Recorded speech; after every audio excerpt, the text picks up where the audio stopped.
अस्सलामुअलैकुम नाज़रीन, मेरा नाम अली हैदर है। आपका शुक्रगुजार हूँ कि आपने वीडियो देखने के लिए वक्त निकाला। नए नाज़रीन, नवाज शरीफ के खिलाफ एक और नाकाबिले तरदीद सबूत आ चुका हुआ है और ये दावा किया है सीनियर सहाफ़ी असदुल्ला खान साहब ने। उनका ये दावा, उसके पे हम बात करेंगे। इसके साथ साथ नाज़रीन, इंटरनेशनल एक कॉन्स्पिरेसी है, एक साजिश है। देखिए, यह याद रखिएगा, पाकिस्तान में जब भी कोई सियासी तब्दीली आती है, कोई बड़ी सियासी तब्दीली आती है ना, उसके पीछे कोई ना कोई आलमी साजिश लाजमी होती है, क्योंकि पाकिस्तान के अंदर आलमी ताकतों के स्टेक्स हैं, कहीं ना कहीं आलमी ताकतें इसमें इन्वॉल्व हैं।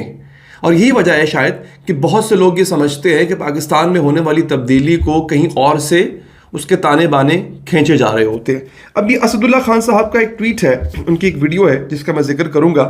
ये इकराम राई साहब हैं, उन्होंने इसको ट्वीट किया है। वो लिखते हैं, पाकिस्तानी इस्टेब्लिशमेंट के पास नाकाबिले तरदीद शवाहिद मौजूद हैं कि नवाज शरीफ इंटरनेशनल इस्टेब्लिशमेंट के ज़ेर असर पेशावर दहशतगर्दी में 100 शहादतें भी वज़ीर आज़म नवाज शरीफ का दौरा ओस्लो रोक ना सकी थीं, जिसमें उन्होंने हर सूरत एक खुफिया मुलाकात करनी थी। किससे करनी थी, खुद सुने, फिर चाहे मातम करें, चाहे सर धुने। मगर एक हसास तरीन सवाल उठता है कि आला अदलिया और मीडिया में बराजमान जो लोग नवाज शरीफ की इक़्तिदार में वापसी के लिए सर धड़ की बाजी लगाए हुए हैं, क्या वो ये सब हकायक जानते हैं? अगर जवाब असबात में है तो फिर ये ख़तरनाक सवाल उठता है कि क्या वो भी इंटरनेशनल इस्टेब्लिशमेंट के ज़ेर असर हैं? असदुल्ला खान साहब ने एग्जैक्टली क्या बात की है, मैं आपको वो सुनवा देता हूँ, सुनिए। काम करते हैं। मैंने आपको एक वीडियो में बताया था कि नवाज शरीफ साहब जो हैं, उनके बारे में ये समझा जाता है कि वो उनको गैर मुल्की जो एजेंसीज हैं वो ऑपरेट करती हैं या उनके साथ राब्ते में रहती हैं या उनको अपनी मर्जी से चलाती हैं। अच्छा, इस सिलसिले में कुछ और फैक्ट्स भी मेरे पास हैं जो कि मैं पार्ट 3 में आपके साथ शेयर करूंगा अलग से। यानी वो जो पार्ट 1 पार्ट 2 मैंने आपको बताया हुआ है, तो वो पार्ट 3 में कुछ चीज़ें जो है वो जमा हुई हैं मेरे पास, तो वो मैं आपके साथ उसमें शेयर करूंगा। लेकिन इसमें मैं आपको सिर्फ ये बता दूं कि एक मरतबा ऐसा ही गैर मुल्की दौरा आया ओस्लो का, नॉर्वे का।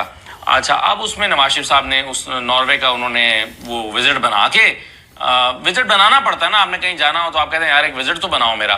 जैसे आप एक प्राइवेट कंपनी में काम करते हैं और आपके किसी अजीज की कराची में शादी है, तो आप एक सरकारी दौरा, अपना एक ऑफिस का दौरा बना लेंगे कि जी मैंने ऑफिस जो कराची वाला ऑफिस है, वो कराची वाला ऑफिस में ज़रा मैंने इंस्पेक्शन करनी है, या मैंने टीम से मीटिंग करनी है, या वहाँ पे कुछ लोगों को ट्रेनिंग देनी है, तो मेरा ज़रा कराची का एक टूर निकाल दें। तो वो रिश्तेदार की शादी भी अटेंड हो जाती है और आपका टूर भी हो जाता है। तो ऐसा ही एक टूर जो है वो नॉर्वे का बनाया नवाज शरीफ साहब ने। अच्छा, नवाज शरीफ साहब ने जब वो टूर बनाया तो हुआ ये कि जिस दिन उन्होंने ट्रैवल करना था उस दिन पेशावर में धमाका हो गया और 100 के करीब बंदे जो हैं वो उसमें जहाँ भाग हो गए। अब 100 के करीब बंदे जहाँ भाग हो गए तो नवाज शरीफ साहब जो हैं, उनसे ये तवक्को की जा रही थी कि आज आप फिर मुल्क से ना जाएं और अपने इस गैर ज़रूरी दौरे को मुलतवी कर दें। लेकिन नवाज शरीफ साहब ने वो अपना दौरा मुलतवी नहीं किया और वो ओस्लो चले गए।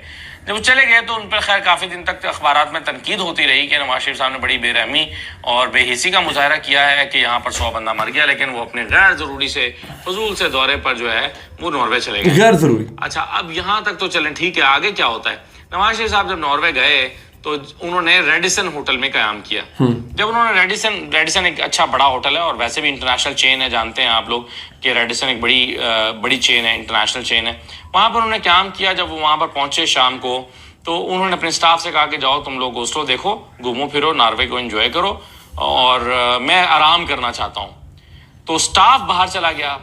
अब ये पाकिस्तान की इंटेलिजेंस एजेंसीज की रिपोर्ट है कि उस दिन जो शख्स नवाज शरीफ साहब से एक तन्हाई और अकेले में होटल में मिला, उसका नाम था सजन जिंदाल। ये हमारी रिपोर्ट्स हैं। तो नवाज शरीफ साहब उस दिन सजन जिंदाल से मिले नॉर्वे में, होटल में, ओस्लो में। तो यहाँ पर वो क्यों, अब बाद में अंदाजा हुआ कि वो क्यों ये दौरा मिस नहीं करना चाहते थे। वो इसलिए मिस नहीं करना चाहते थे कि उनकी बड़ी इंपॉर्टेंट मीटिंग थी।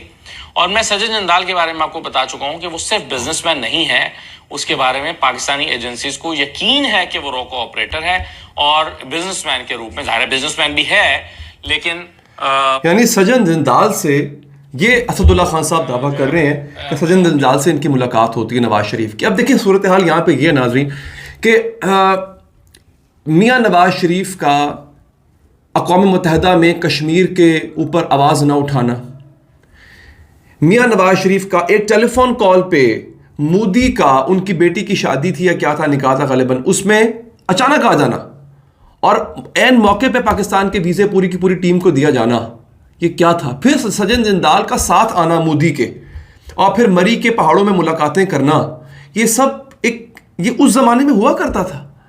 और ये बिलावल भुट्टो ही थे, ये जरदारी साहब थे जो आज इत्तेहादी बने हुए हैं इनके, इन्होंने ये नारा लगाया था मोदी का जो यार है गद्दार है गद्दार। ये नारा इमरान खान के लिए तो नहीं था, ये नारा तो इनके लिए लगवाया गया था, मोदी के यार वाला। नाजरीन, तो ये सूरत हाल इस वक्त है। और अब कहा यह जाता है कि इमरान खान यहूदी एजेंट है। ये मौलाना फजलुर रहमान साहब से कोई पूछे कि आप इमरान खान को यहूदी एजेंट कह रहे थे, मुझे एक बताएं, जब से इमरान खान जेल में है कितने यहूदियों ने इमरान खान की हिमायत में एहतजाज कर दिया? ये किस यहूदी नेशन ने जो है वो एहतजाज कर लिया? वो एक आया था इसराइल का बयान, उसके बाद से लेकर अब तक तो कुछ नहीं आया। वो ह्यूमन राइट्स वायलेशंस के ऊपर था, वो स्पेसिफिकली इमरान खान के लिए नहीं था। वो ह्यूमन राइट्स के ऊपर जो वायलेशंस जितनी भी हो रही है वो उनके ऊपर बनाया गया था, नहीं है। अब मुझे बता दें मोदी के साथ मोदी ने कितनी, बल्कि यहां तो वो तो कहते हैं कि यार ये अच्छा होता है, नवाज शरीफ पे हमारी इन्वेस्टमेंट हुई है। आपको याद होगा वो बहुत बड़ा एक टेलीविजन शो था, उसका क्लिप मैं यहाँ पे चला नहीं सकता, मैं अपनी किसी अगली वीडियो में इंशाल्लाह उसको चलाऊंगा, जिसमें एक शख्स ने इंडिया के टेलीविजन पे बैठ के, एक शख्स ने, वहीं का इंडियन ही था, उसने ये दावा किया था कि नवाज शरीफ के ऊपर हमारी इन्वेस्टमेंट हुई है, तो ये इन्वेस्टमेंट कैसे जा सकती है? अब ये सूरत हाल है। अब ये दावा किया जा रहा है कि अभी भी नवाज शरीफ साहब इंटरनेशनल एस्टैब्लिशमेंट के जेर असर हैं, और जैसे ही उनको ये ग्रीन लाइट मिलेगी कि वो पाकिस्तान में आए, यहाँ पे आके हुकूमत बनाएं, तो फिर वो तमाम वो काम किए जाएंगे जो कि इंटरनेशनल एस्टैब्लिशमेंट चाहती है। आप देखें ना, इमरान खान के दौर के अंदर ड्रोन हमले रुक गए थे। इमरान खान के दौर के अंदर अमेरिका को इस खत्ते से वापस जाना पड़ा था, ये सब कुछ हुआ था।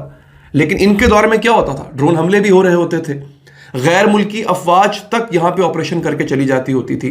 जरदारी साहब का दौर हो या मियाँ साहब का दौर हो, ये सब कुछ हो रहा होता था। इमरान खान के दौर में ऐसा कोई वाकया नहीं हुआ है नाजरीन, ये बात ऑन रिकॉर्ड है, आप देख सकते हैं, ऐसा कोई वाकया नहीं हुआ। तो नवाज शरीफ साहब की कोशिश ये है कि इंटरनेशनल एस्टैब्लिशमेंट का दबाव डलवा के पाकिस्तान में अपनी हुकूमत कायम की जाए। इस पर आप लोग अपनी राय लाजमी दीजिएगा। अपना ख्याल रखिएगा। अल्लाह निगहबान।